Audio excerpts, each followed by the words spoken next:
Konnichiwa, Nihongowithsam da yo. Today we're going to be diving into one of the hardest and most tedious aspects of Japanese language, which is the levels of politeness in Japanese. For context, in Japan, politeness is very important. Appearing humble, being polite, and showing respect to your elders is what's generally expected of the average Japanese person. This kind of culture is also reflected in their language as they change how they talk entirely depending on who they're talking with. Keigo itself is divided into three different types, which are teinego, kenjogo, and sonkeigo. Each has their own unique uses and purposes, but what it all boils down to is that Keigo is used when you're speaking with someone older or in a higher position than you, such as in a business environment, in the workplace, or in public spaces. Level 1 of politeness is called tameguchi, or casual speech. This speech is used in casual environments such as when you're with friends or family, and it is the most casual way of speaking Japanese.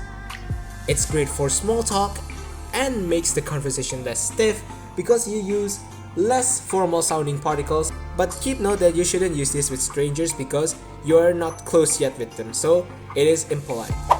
Okay, so for example, let's say that A, aka Rin, is trying to invite her friend to hang out at a cafe. She'll use tameguchi in this case because she's talking with her friend. 今日何する？さあ、今アイス欲しい。ならカフェ行かない？行こう。As for the next level of politeness, it's at level 2, teinego, or polite speech. Teinego is what most Japanese learners are first taught when they are starting Japanese. This is the polite form of speech. You can also say it's the default form even. Simply put, it uses masu, desu at the end, so it's a little bit more polite compared to tameguchi. You can use teinego whenever, with whoever. You can use it when you're talking to strangers, co-workers, basically anyone in general because it's what everyone uses.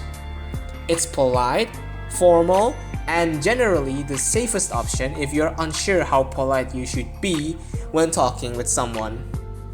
Let's say that Rin is now at the cafe and is talking to the staff. アイスラテをください。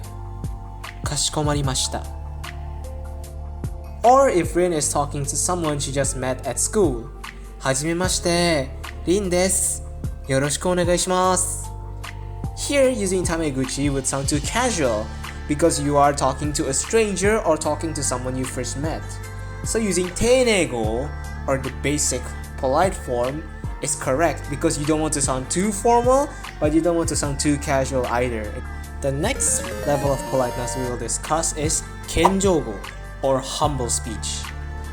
Kenjogo is used when you want to lower yourself or your in-group in order to show respect to the other person or the people in the group. So you want to seem humble when you use this.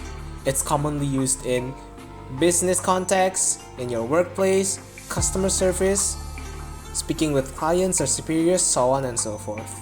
Now let's just get into the example. Rin is working part-time job and is speaking to a customer.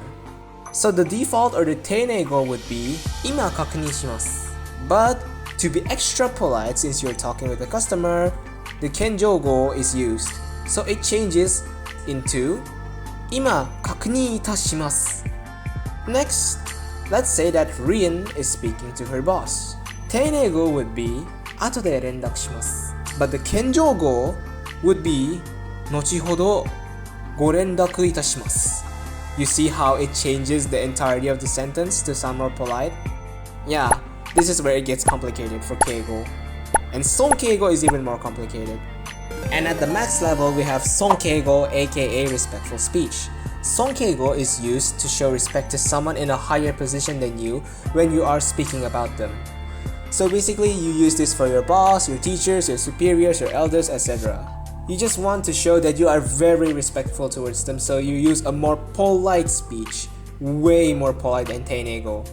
The difference between this and kenjogo is that you do not use it to talk about yourself, so you sound more polite by referring to them in a more polite way instead of humbling yourself in deference to the other person. The similarities is that some verbs change to be more polite and some will even change completely in sonkeigo. But it's a lot more difficult than kenjogo in practice because there's a lot of different verbs to memorize and stuff. So yeah, let's just quickly go over this in examples. So for example, let's say that Rin is talking about her boss. In Teinego, it would be 部長が来た. But in Sonkeigo, it will change into 部長がいらっしゃいました. Did you notice how kita become いらっしゃいました? Yes, it's going to change like this a lot. Let's say that 先生は言いました in Teinego. In Sonkeigo, it will be 先生がおっしゃいました. The change in the verbs are like a complete 180. If you do not understand or if you do not memorize what it means, then 知らんけど yeah, it's gonna seem a bit random. That's why it's pretty hard to memorize it all. Japanese politeness might sound complicated, but it's actually pretty simple. The core is to understand the relationships and the social context of the conversation and choosing the appropriate way of speaking that is suitable for the occasion. If you enjoyed this video and want more Japanese content, please like, comment, share, and subscribe. ありがとうございました。